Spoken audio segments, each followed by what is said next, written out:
The wind howled over Ridge Valley that night, slicing through fences and fields like a living thing. The road was empty, a silver ribbon frozen under moonlight, and no one in their right mind was out driving. But fate has never cared much for right minds. Inside a creaking farmhouse at the edge of town, 79-year-old Eleanor Grant tightened the shawl around her shoulders and stoked her wood stove, humming an old Johnny Cash tune that had outlived her husband by 20 years. Life was quiet now, just her cat named Diesel, and the ghosts of memories that never left. Before we start this story, tell me, where in the world are you watching from? We love seeing how far these stories travel. And if you enjoy our stories, please consider subscribing to our channel and don't forget to hit the hype button. When she stepped outside to fetch more firewood, her lantern caught something strange by the roadside. 3 shapes half buried in snow beside a toppled Harley, chrome glinting weakly beneath frost. For a heartbeat she thought they were gone, then one man's arm twitched. Another groaned. "Oh, mercy," she whispered, dropping the lantern. Her boots crunched through the ice as she ran. 3 bikers, broken, freezing hellsangels by the look of their patches, and Eleanor Grant, stubborn as winter itself, decided death wasn't taking them tonight. "Come on now, you're not dying on my road," she muttered, gripping the first man's arm. He was huge, bearded, leather vest, stiff with ice, but his pulse fluttered faintly under her thumb. "Can you walk?" she asked. He blinked, dazed. We crashed." "No fooling," she snapped, pulling harder. "Up." The second man stirred, coughing, his lips cracked blue. "Ma'am, we ain't worth—" "Hush!" she cut him off. "Everyone's worth something till God says otherwise." She half-dragged, half-guided them toward the farmhouse, the wind clawing at her back. The last biker stumbled behind her, tall and silent, clutching a chain around his neck, a small silver cross dulled by rust. When they finally made it to the porch, Eleanor's arms shook from the effort. "Inside, all of you," she commanded, voice sharp as an order. The warmth hit them like grace itself. Steam rose off their clothes as she stripped away the ice-caked jackets, shoved quilts at them, and filled her kettle. "Sit," she said, pointing at the hearth. "And don't you dare die on my rug." Outside, snow kept falling. Inside, fire and faith began their quiet war against the cold. Steam fogged the windows, while Eleanor moved like a general in a battlefield, pouring broth, wrapping blankets, barking orders the way only old ladies and drill sergeants can. The men sat motionless, too weak to argue. One of them, tattoos curling up his neck, eyes soft beneath the scars, watched her as if trying to remember what kindness looked like. "We're from the hellsangels," he said finally, voice gravel low. "We ain't the type people help." Eleanor looked up, her expression calm but unflinching. "Then I guess I ain't most people."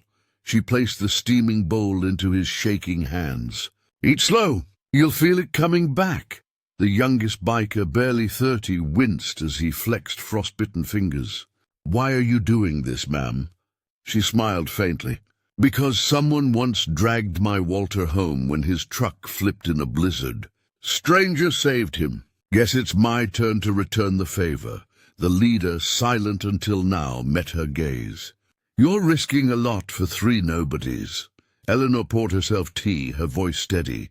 "Honey, there's no such thing as a nobody in my kitchen." Hours passed before color returned to their faces. The fire popped, Diesel the cat purred on the hearth, and the old farmhouse smelled like stew, leather, and second chances. The tallest man, Reed they called him, leaned back, watching Eleanor bustle about like a woman half her age. "You live out here alone?" he asked. "Not alone," she said, "just independent." Dutch, the broad one with a missing tooth, grinned weakly. "Independent, huh? You remind me of my grandma. She used to chase us out of the kitchen with a frying pan." Eleanor's lips twitched. "It sounds like she knew what she was doing." For the first time since the crash, laughter filled the room, low, rusty, real. Reed rubbed his beard. "Ain't no one laughed around me in months," he said quietly. "Forgot what it felt like." Eleanor turned from the stove. "Then maybe you've been keeping the wrong company." Outside, the frost crept up the window glass, but the house glowed gold and alive. The angels had found something rarer than warmth that night. They'd found a home they never expected. Morning came gentle and pale. The storm had passed, leaving the fields glimmering like glass. Eleanor poured coffee for the three men, who sat at her kitchen table like schoolboys caught in mischief. "You can go once you eat," she said, "but if you're staying, the fence needs fixing." Dutch blinked. "You're putting us to work?" "You bet I am," she replied, setting down plates. "If you're breathing, you're useful," Reed chuckled under his breath. "Ain't had a woman boss me around since my mother." Eleanor pointed her spoon. "And she'd be ashamed of the way you track mud on my floor." Mason, the quiet one, bit back a laugh. As they ate, the sunlight caught the patches on their jackets. Hellsangels, California, faded but proud. None of them said it, but something inside had shifted. For years, they'd been called monsters, misfits, outlaws. Yet here, in a farmhouse that smelled of cinnamon and forgiveness, they were just men again. Eleanor sipped her tea, watching them fondly. "Eat up," she said. "Good deeds don't ride themselves." Outside, the snow began to melt. Inside, redemption had already started thawing. By noon, the sun hung weakly above Ridge Valley, melting the ice into thin streams that trickled past the fence line. Reed and Dutch were already outside, sleeves rolled, hammering boards while Mason hauled logs to the shed. From her porch, Eleanor watched, her hands wrapped around a steaming mug. "Never thought I'd see the Hells Angels doing yard work," she teased. Reed grinned, sweat glinting on his forehead. "Never thought I'd take orders from a grandma either." They worked until the light faded, and when dinner came, she made them sit, bless the meal, and eat like family. None of them bowed their heads often, but they did that night. The air carried something almost holy, gratitude. When Mason quietly placed his jacket over her shoulders as she walked outside, she looked up. "That's angel leather, son. You sure you should part with it?" He smiled faintly. "You earned it." The moon rose silver and silent. For the first time in years, Eleanor's house wasn't just filled. It was alive. Word spreads fast in small towns, especially when it's something people don't understand. By the second morning, curtains twitched all along Ash Hollow's main road. "Eleanor Grant's housing criminals," whispered one woman at the store. "She's lost her mind," muttered another. But gossip doesn't stand long against truth.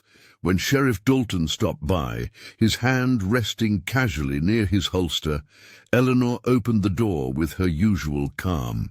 Behind her, the three bikers were repairing a broken chair. "Everything all right, ma'am?" he asked, peering inside. "Couldn't be better," she replied, smiling. "They're keeping busy." Reed stepped forward, polite but firm. "Sheriff, we're not here for trouble. We're here because she didn't let us die." Dalton studied the man, then the patched jacket, then Eleanor. After a long pause, he tipped his hat. "Long as they're helping, I don't see a crime in kindness." When he left, Dutch chuckled. "You just tamed a lawman, Grandma," Eleanor shrugged. "Not tamed, taught. Folks fear what they don't know.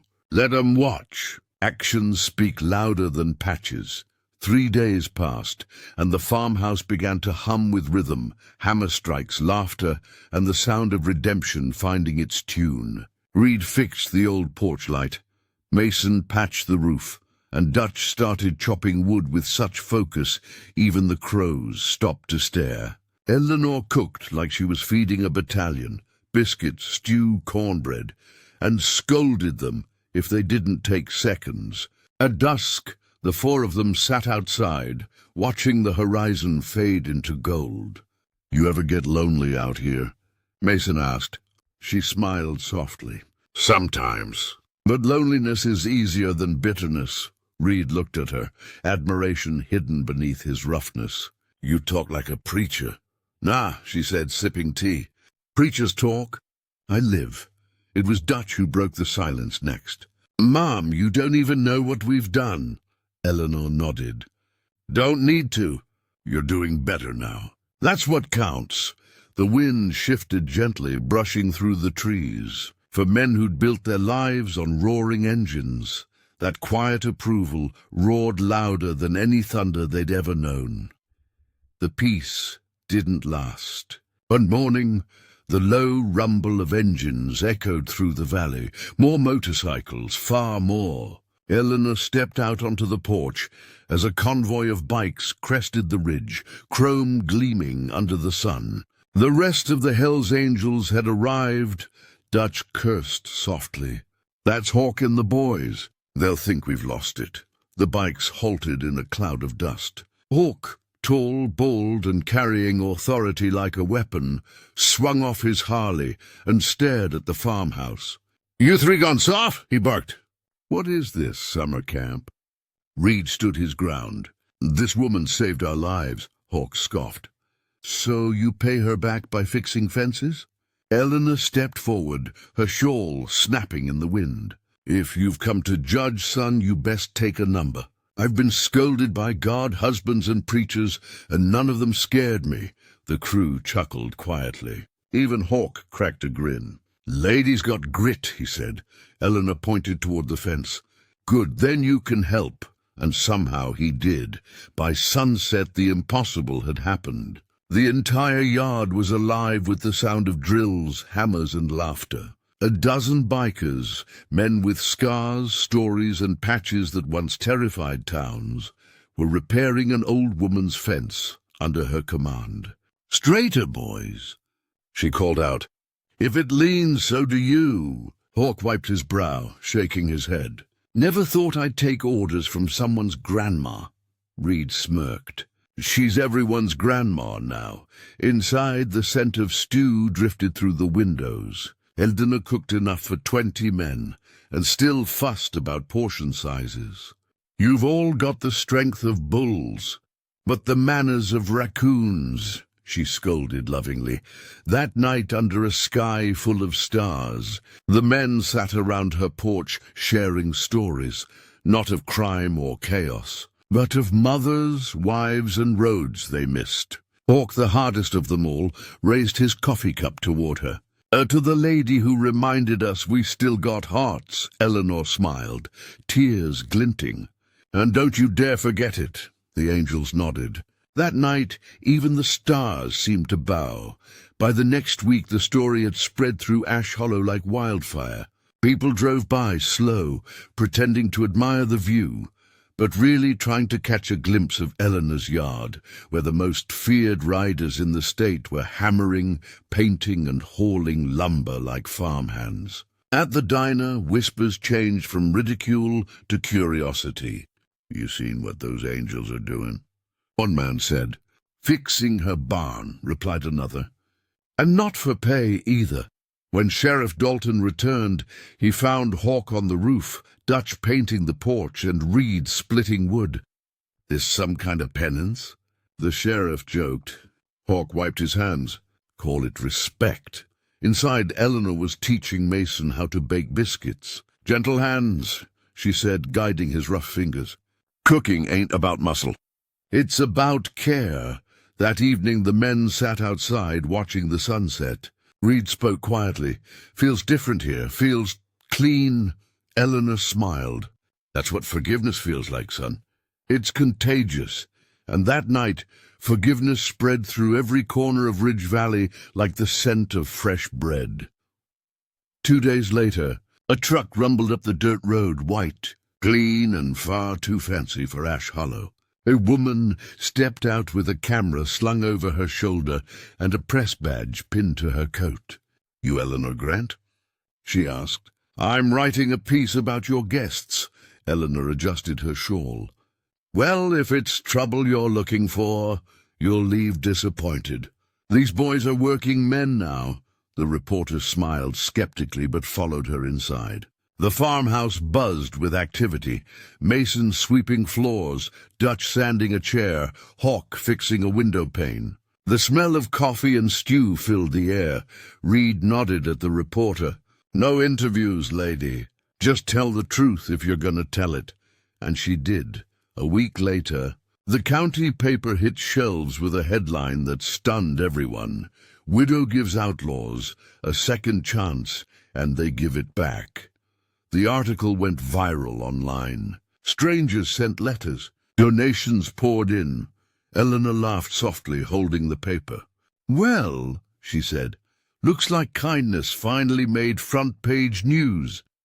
By the time spring rolled into the valley, Eleanor's home had become something more than a house. It was a sanctuary. Locals started showing up not to gawk but to help. Teenagers painted fences, veterans brought food, and even the church ladies who once whispered now delivered pies by the dozen. One afternoon, Sheriff Dalton pulled up again, this time smiling. "You've started a movement, Miss Grant." Eleanor shook her head. "I didn't start anything, Sheriff. I just left the door open." Inside, Reed and Mason hung a handmade sign above her porch. "Angel's Haven."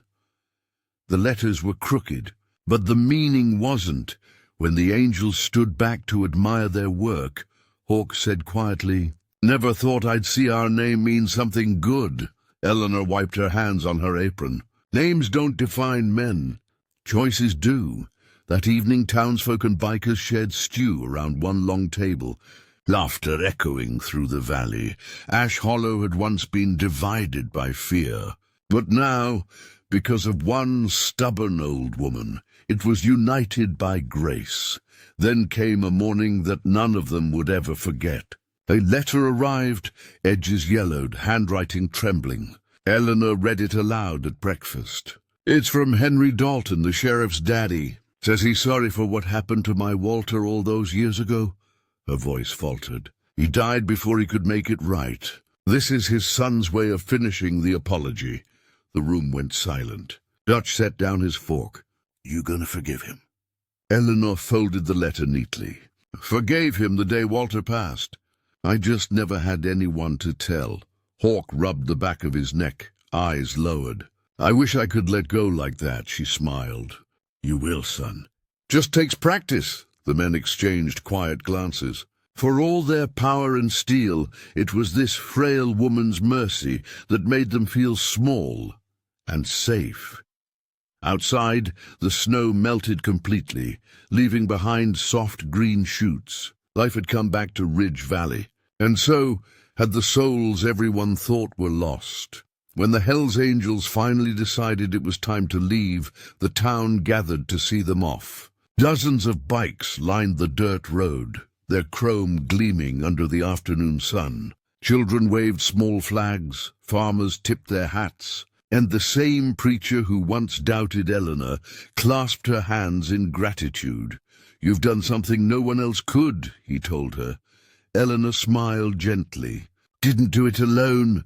Reed stepped forward, holding a small wooden box. Inside lay a silver locket engraved with the words, "Ride home safe."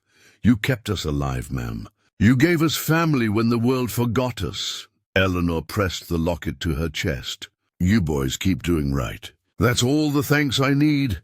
Engines roared to life, but this time it wasn't chaos. It was harmony, a chorus of redemption. As the convoy rode off, Hawk glanced back and saluted. Eleanor waved, tears glinting like morning dew. Ash Hollow had once feared the angels. Now it prayed for their safety. And somewhere down the highway, the roar carried her blessing with it. Months rolled by, and Ridge Valley never forgot. The paper stories kept circulating. The widow who healed the angels. Letters arrived from every corner of the country. Some sent prayers, others sent handmade gifts. But Eleanor's favorite delivery came one spring morning. A small package wrapped in brown paper, left quietly at her gate. Inside was a photo. Reed, Hawk, Dutch, and Mason standing in front of a rebuilt church somewhere out west. Beneath it, a note. You said kindness travels. You were right. We fixed this one for you. Eleanor pressed the photo to her heart, smiling through tears. Diesel the cat meowed softly beside her chair. "See, boy," she whispered. "The world's got more good left than people think." That night, she lit a candle by the window, her way of saying thank you to the road. Outside, the spring wind carried faint echoes of engines in the distance. Rolling across the valley like a heartbeat, Eleanor whispered, "Ride safe. Sons, some prayers don't need churches, they just need love loud enough to travel."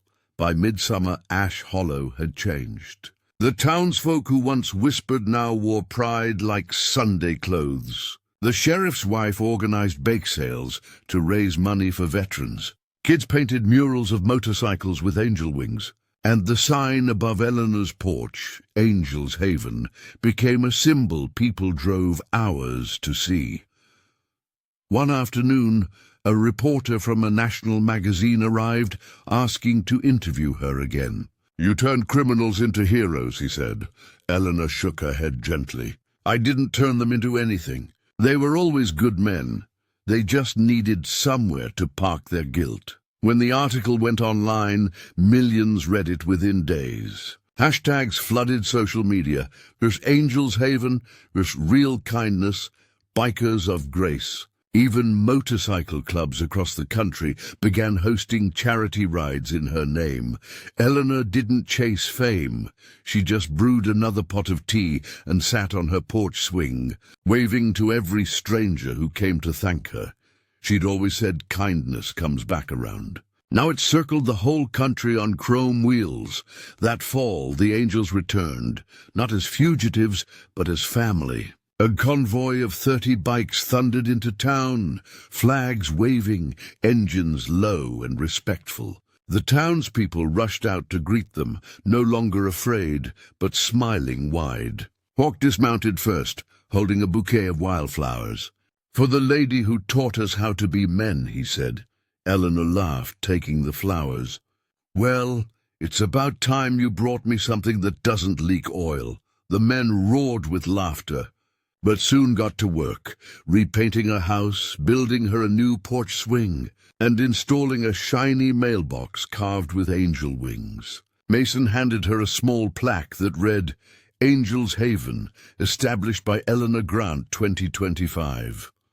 When the sun set, the yard glowed with lanterns, laughter, and music. Bikers and townsfolk danced, shared stories, and broke bread together. As Reed raised a toast, his voice cracked. "To the woman who saw angels in devils, and made us see them too."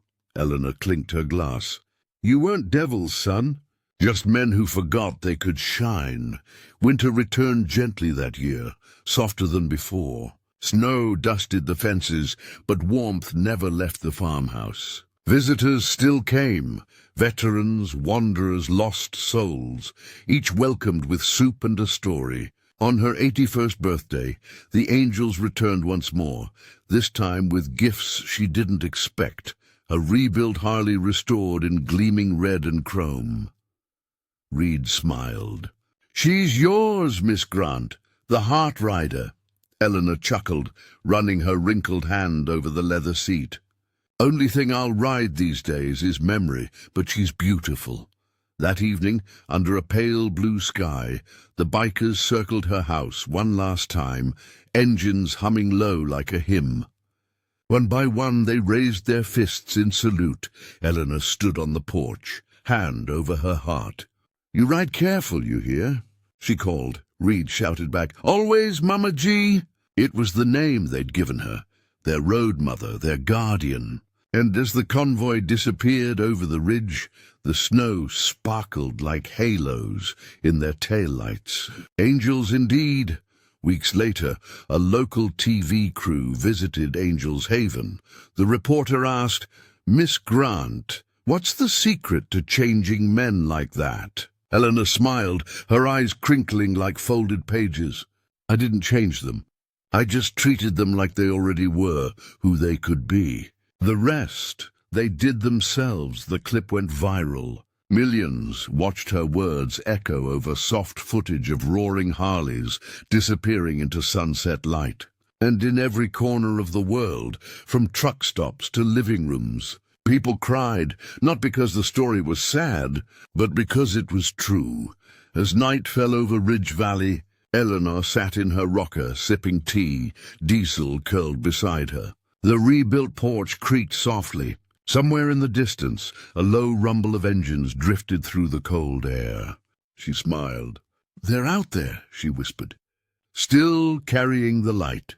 If this story touched your heart, make sure to like, share, and subscribe. Because sometimes the loudest prayers come from engines, not churches. And sometimes angels ride Harleys,